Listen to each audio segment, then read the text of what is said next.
yang mengalami erupsi pada tahun 2014. Ketika Sinabung erupsi di tahun 2014, kami di Mupol Sumbario sepakat untuk memberikan bantuan. Dihimbau tiap jemaat di Mupol Sumatera Barat Riau memberikan sumbangan, terkumpul lebih dari 80 juta. Kami pergi rame-rame ke lokasi Sinabung, kami memberikan sembako dan sebagainya, sisa uang sekitar 20 sekian, kami berikan untuk gereja GBKP yang ada di sana. Nah, saudara, yang unik, ada seorang presbiter, bukan di jemaat yang saya melayani, di salah satu jemaat di Mupol yang kemudian mempertanyakan, kenapa bikin kegiatan yang tidak ada di dalam program kerja? Ini kan nggak ada dalam program kerja. Bikin bantuan buat Sinabung. Seharusnya kita melaksanakan kegiatan berdasarkan apa yang ada di dalam program kerja. Wah, ini jadi masalah besar ini. Kalau kita hanya melaksanakan program hanya berdasarkan apa yang ada di dalam program kerja. Jadi kalau tidak ada dalam program kerja, tidak boleh kita buat. Saya bercerita kepada salah seorang rekan presbiter yang ada di wilayah Jakarta Timur. Kemudian dia nyeletuk, masih mending Pak Pendeta. Kalau mereka pakai parameter program kerja, kadangkala tata gereja pun dianggap sebagai hukum Taurat. Nomor 11, nomor 12, atau nomor 13. Maksudnya kemana? Dia cerita, di tempat dia melayani, pertama kali dia ikut sidang majelis jemaat. Ketika ada penata layanan yang menurut salah seorang tidak sesuai dengan tata gereja, dia bisa maki-maki. Bukan cuma itu, bahkan bisa lempar-lempar kursi. Saya sampai gila, masa sih? Iya. Kalau di penabur tidak ada ya pernah kita lempar kursi ya. Paling meja ya. Tapi itu bisa terjadi, saudara. Ketika kita menganggap peraturan-peraturan itu, entah itu program kerja, tata gereja, PKUPBG, atau apapun itu, lebih utama dari esensi iman Kristen. Maksudnya apa? Begini, saya mau tanya dulu ke Bapak Ibu Saudara ini, khususnya yang sudah CD. Apa sih visinya GPIB ini? Apa? Ini di depan ada dua terdakwa ini. Coba, dia sama Nilam, apa sih visinya GPIB? Ya, kurang keras. Pakai mic. Coba pakai mic. Apa? Mewujudkan damai sejahtera. Tolong dicatat, yang belum tahu. Visinya GPIB ini, Gereja Protestan Sebagian Barat itu, mewujudkan damai sejahtera bagi seluruh alam ciptaannya.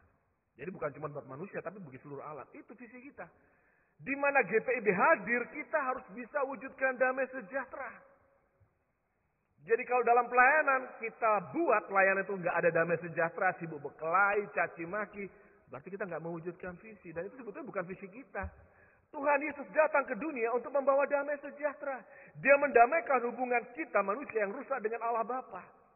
Dia mendamaikan itu. Dan GPIB hanya nyatakan, melanjutkan visi itu.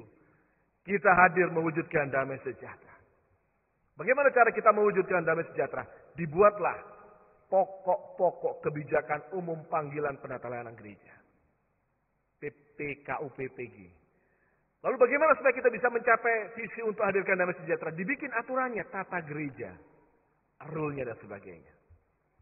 Tetapi esensi kekristenan, esensi gereja hadir bukan itu, bukan peraturan tadi. Tapi bagaimana kita hadir, gereja bisa hadirkan damai sejahtera. Itu yang paling penting. Masalahnya, saudara, banyak orang berpikir, enggak, yang penting peraturannya. Tujuan akhirnya peraturannya. Padahal seharusnya tujuan akhir bukan peraturan. Peraturan ini hanya media.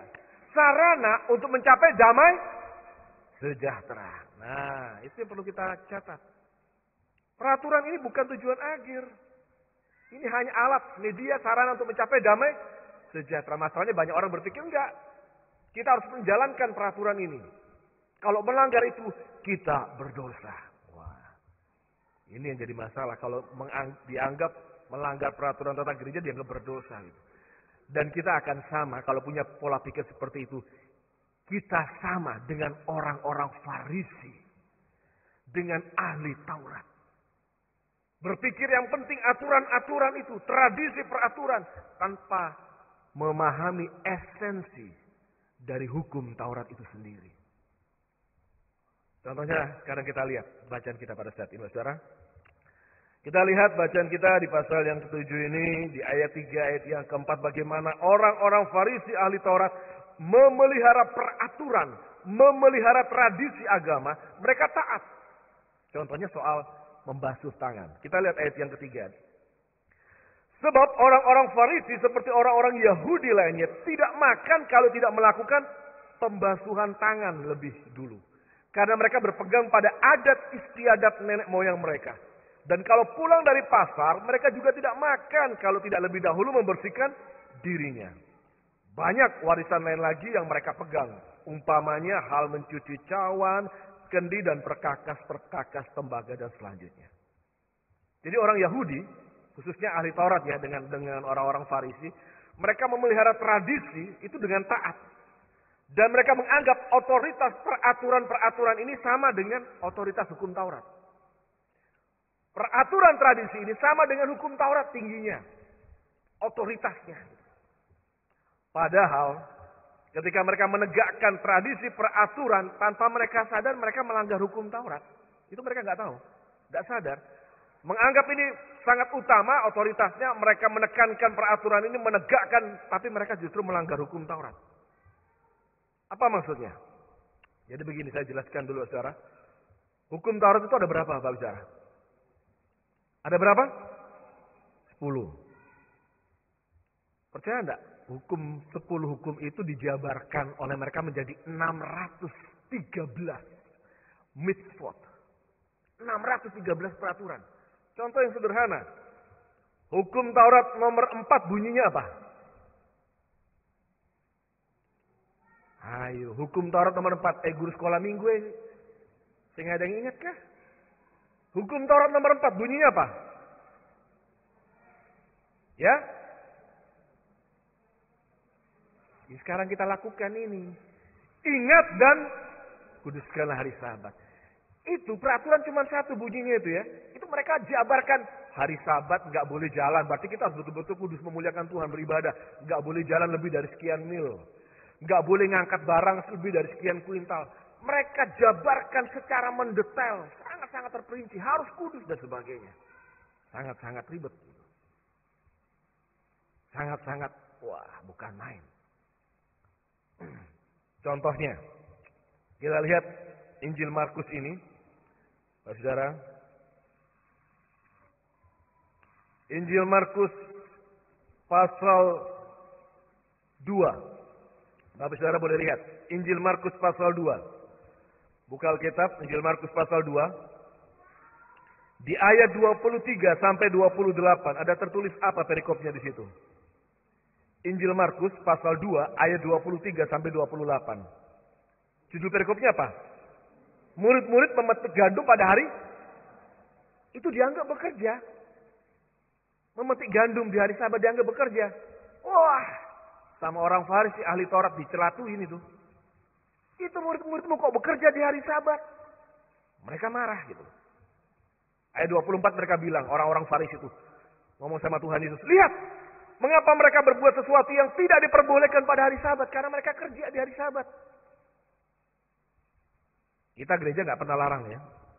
Bapak Ibu Saudara mau kerja di hari Minggu boleh. Tapi jangan lupa untuk memuliakan Tuhan. Tapi ini mereka, oh, kok kerja di hari Sabat? Lihat pasal 3-nya, judulnya apa? Ayat pertama itu. Tuhan Yesus menyembuhkan orang di hari Sabat. Dan dianggap menyembuhkan itu sama dengan bekerja. Jadi tidak boleh mereka cari kesalahan Tuhan Yesus.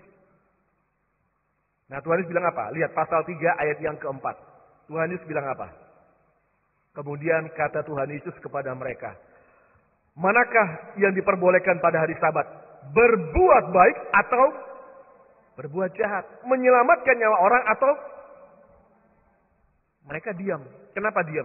Karena mereka lagi cari kesalahan Tuhan Yesus. Lihat ayat yang ke-6 itu. Lalu keluarlah orang-orang Farisi dan mereka bersengkokol dengan orang-orang Herodian untuk Hukum Taurat nomor 6 bunyinya apa? Jangan membunuh. Hanya karena mau menegakkan peraturan nggak boleh bekerja di hari Sabat, mereka mau membunuh Tuhan Yesus. Berarti melanggar hukum Taurat nomor 6. Nah, itu bisa melihat ya. Menegakkan otoritas peraturan tradisi, tapi melanggar hukum Taurat karena ingin membunuh. Itu orang Farisi. Itu ahli-ahli Taurat. Hati-hati, jangan sampai kita jadi orang-orang Farisi ahli Taurat. Dalam arti apa, saudara? Tuhan Yesus menekankan bahwa yang jauh lebih utama dari sekedar melaksanakan peraturan atau tradisi adalah soal melaksanakan firman Tuhan, yaitu mengasihi. Tidak ada orang sakit. Kita harus berbuat baik, kita mengasihi dia, kita selamatkan dia, kita sembuhkan. Itu esensinya. Mengasihi, bukan soal tradisi.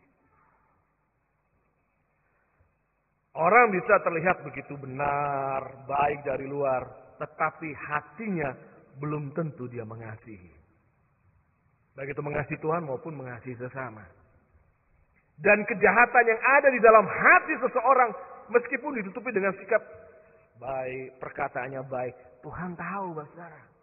Tuhan tahu. Itu orang Farisi, ahli Taurat. Coba kita lihat bacaan kita kembali ya. Lihat Markus pasal 7 itu. Kita bisa lihat jahatnya mereka ini.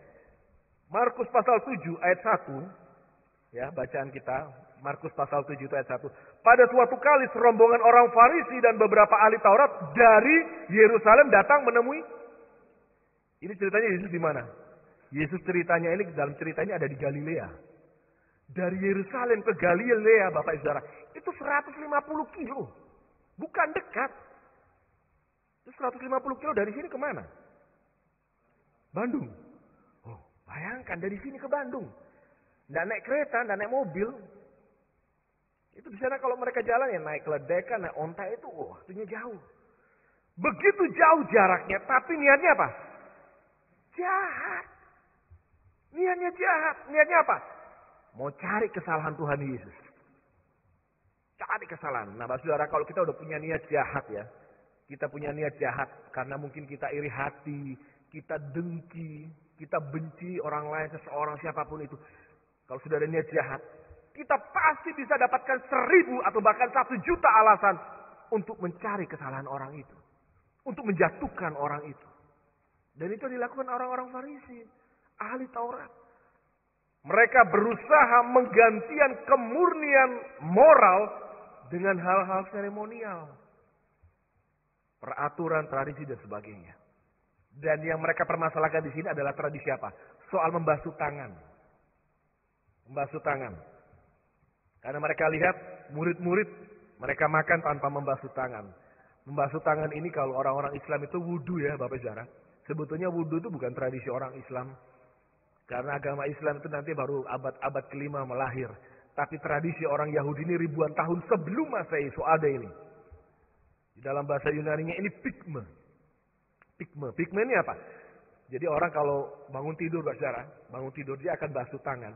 Ya, basuh tangan ini dengan mulai dari pergelangan tangan, itu mereka biarkan airnya itu mengalir sampai di siku. Jadi ini betul-betul bersih semua. Dan itu artinya mereka kudus. Cuci sampai airnya menetes di siku. Ini mereka kudus. Dan kalau mereka kudus hari itu, mereka mau makan apapun, melakukan aktivitas apapun, mereka sudah kudus. Sudah bersih, kudus. Kan diminta untuk menguduskan, termasuk di hari Sabat, menguduskan. Dan mereka bicara mengenai tradisi menguduskan diri. Kalau mereka keluar dari rumah, pergi ke pasar, otomatis kontak dengan orang-orang yang menurut mereka orang tidak kudus. Orang najis, orang kafir. Pulang harus kasih kudus lagi, cuci lagi. Begitu. Atau ketemu seseorang pulang harus kuduskan. Kalau ke pasar bawa kendi, bawa apa, itu pulang barang-barang itu juga harus dikasih bersih.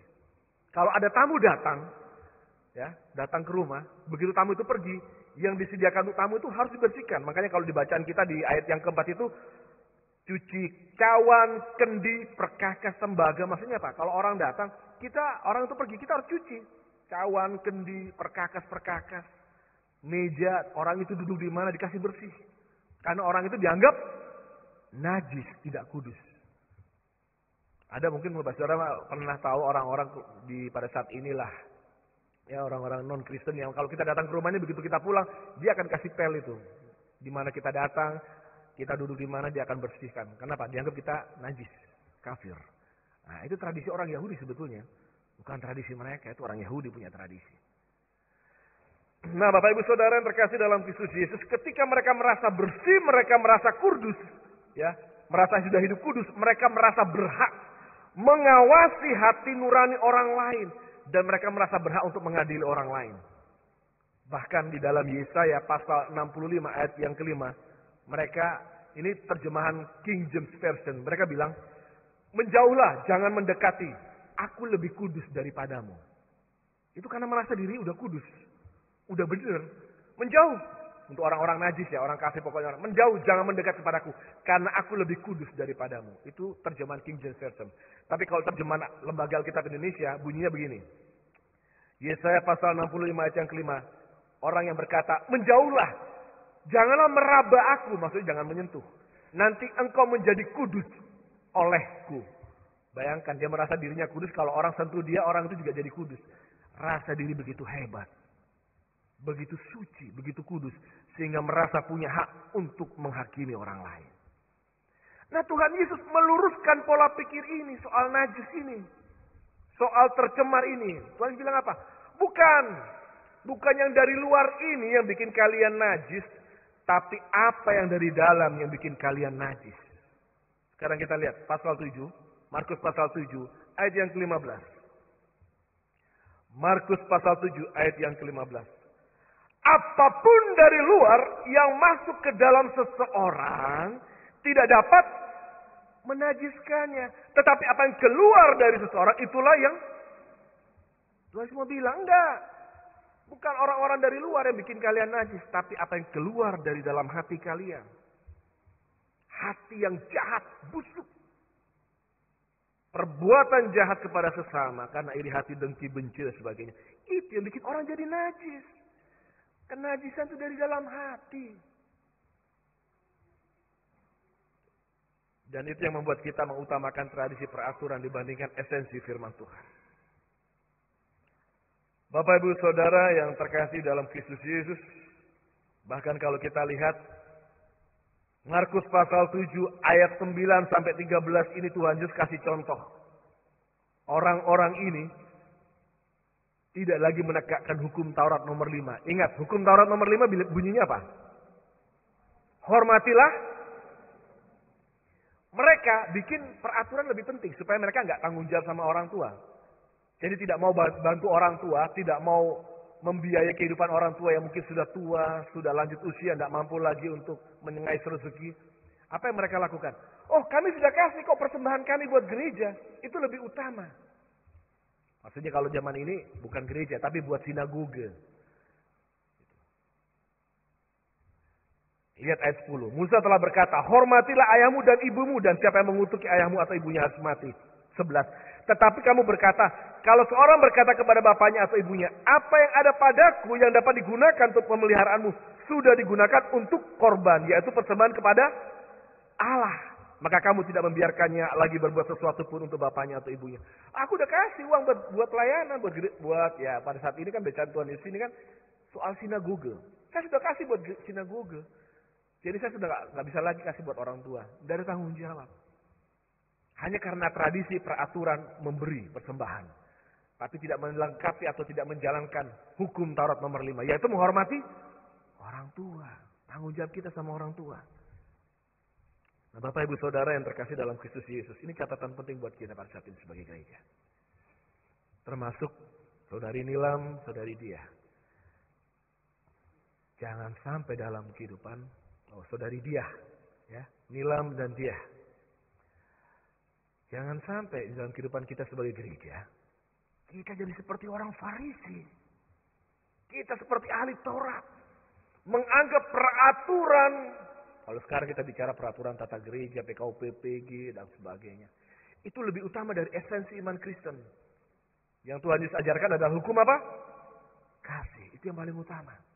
Untuk mencapai hukum kasih, dibikinlah peraturan. Untuk mewujudkan damai sejahtera, dibuatlah aturan-aturan ini. Tapi bukan itu yang jadi tujuan utama. Tapi di mana kita hadir, kita beri kasih itu, kita hadirkan damai sejahtera. Jadi kita perlu catat Bapak Saudara. Kalau dalam pelayanan, ya, kita bukan utamakan kasih, kita bukan utamakan damai sejahtera di mana kita hadir. Kita mau jatuhkan orang lain, ada niat jahat, iri hati, dengki, benci sama seseorang. Kita cari celah. Kita kalau mau cari kesalahan orang lain, ada kok 1 juta alasan untuk menjatuhkan orang lain. Banyak. Tapi menggambarkan isi hati kita, busuk, jahat. Seperti orang Farisi, ahli Taurat. Saya berharap ini jadi catatan buat kita. Bahkan dalam kehidupan bergereja. Mungkin kehidupan bergereja kita juga, ya datang ke gereja, ya sekedar rutinisme. Karena sudah dibilang orang tua dari kecil harus ke gereja. Sudah bicara rutinisme datang ke gereja, yang penting dengar firman Tuhan, walaupun mungkin di sini ada yang sekedar numpang duduk, yang ngantuk, sambil tidur gitu kan. Atau serius dengarkan khotbah. Markus 7, 1-16. 7, 1, 16. Siapa tahu keluar ini nomor.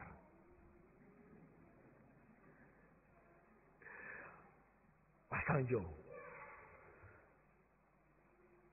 Hati-hati. Terus verbalisme. Bukan cuma rutinisme, verbalisme. Kita ke gereja, verbalisme, rajin. Sepertinya kelihatan begitu suci. Di luar kembali penuh dengan caci maki. Hati-hati. Kita seperti orang Farisi nanti. Formalisme, peraturan. Harus sesuai dengan peraturan, bla bla bla. Dan kemudian kita berkelahi untuk menegakkan peraturan tradisi. Padahal di dalam tradisi kekristenan, kita harus wujudkan kasih. Kasih. Dan hadirkan damai sejahtera dimanapun Bapak Saudara berada.